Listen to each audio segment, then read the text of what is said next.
Do you suspect that you have food triggers for your heartburn and wondering what they are and wish you could just figure it out once and for all? This is your lucky day. On this video today, I'm going to give you an offer to finally figure that out and get to the root of what might be causing your heartburn. All right? So first and foremost, you're aware that there are probably certain foods as a whole that cause problems with people universally with heartburn. The big three. We want to avoid the foods that are spicy. So I should say avoid spicy foods, fatty foods, and then we want to be careful with certain types of like tomato-based foods. Those are the big three. Now, it's not always the case for everyone, but kind of universally for heartburn patients, we at least start with those. And you've probably already thought about this and tried to steer clear of those. Great, you still have heartburn. So why? Let's talk about another thing that can be causing these issues other than this. These indicate or cause an increase in stomach acids, okay? But you might have an issue where it's not necessarily a stomach acid production problem.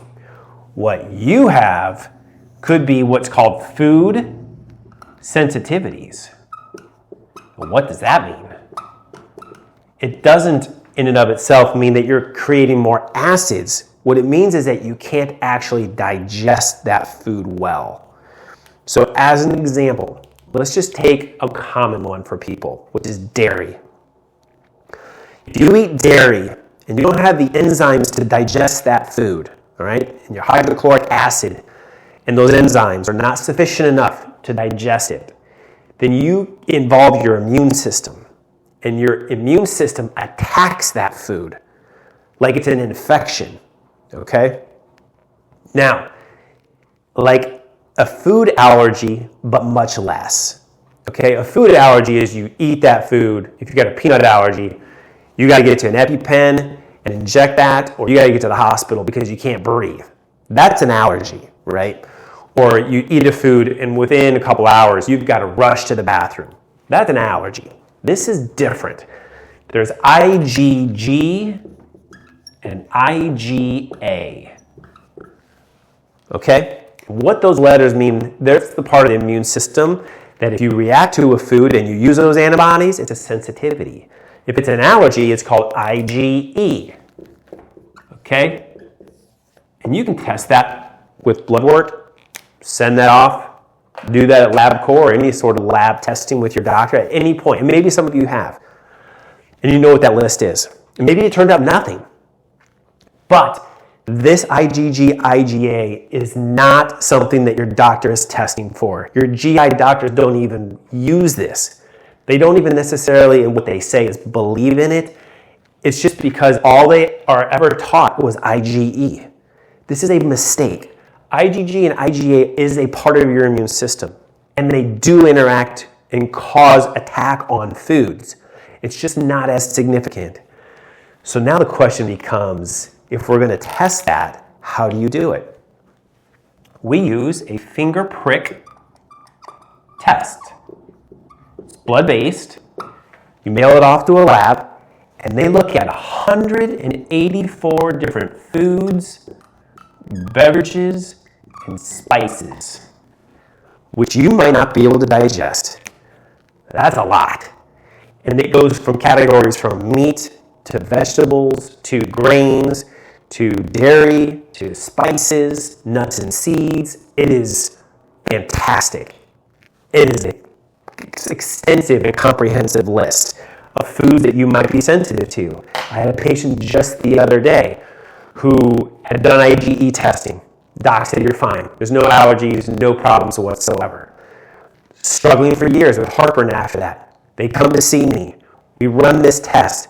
Very specifically, IgG and IgA high for two different types of foods, eggs and pineapple.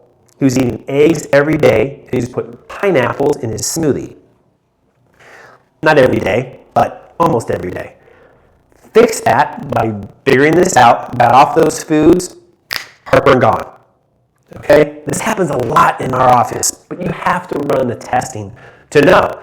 If you have heartburn going on, it's really important to know if you have any of these food sensitivities, not just food allergies. Okay? So just avoiding these foods is not good enough. You need to know what these are so you can avoid these foods as well. So now, here's my offer for you. I told you earlier on in the video that I'm going to offer you this, which is a free 30-minute call with us to start the process of, is this a good option for you? Based on your history, based on your symptoms, what's actually going on, and is this the right path for you? You can also then ask questions about functional medicine, what we do here in our office. This is a free call. And at the bottom of this screen, this is your opportunity to sign up for that free call. Go there, sign up, get that call done. This is the first step in determining, finally, do I have food triggers? What are those food triggers? And do I need to eliminate those food triggers? That is what I'm offering you today. Take advantage of that. Now, by the way, we're located in the southeast part of the U.S. You may not live anywhere near us. Totally fine. We have patients from all over the place. If you're going to do testing through us, we can just mail it to you. We have telehealth visits for our patients. That is not a problem. The issue is you're struggling with heartburn, and here's an opportunity to finally figure out what's going on by getting this tested. Take advantage today. Get signed up. I look forward to talking with you or my staff talking with you and getting started, finally figuring out what are your food heartburn triggers.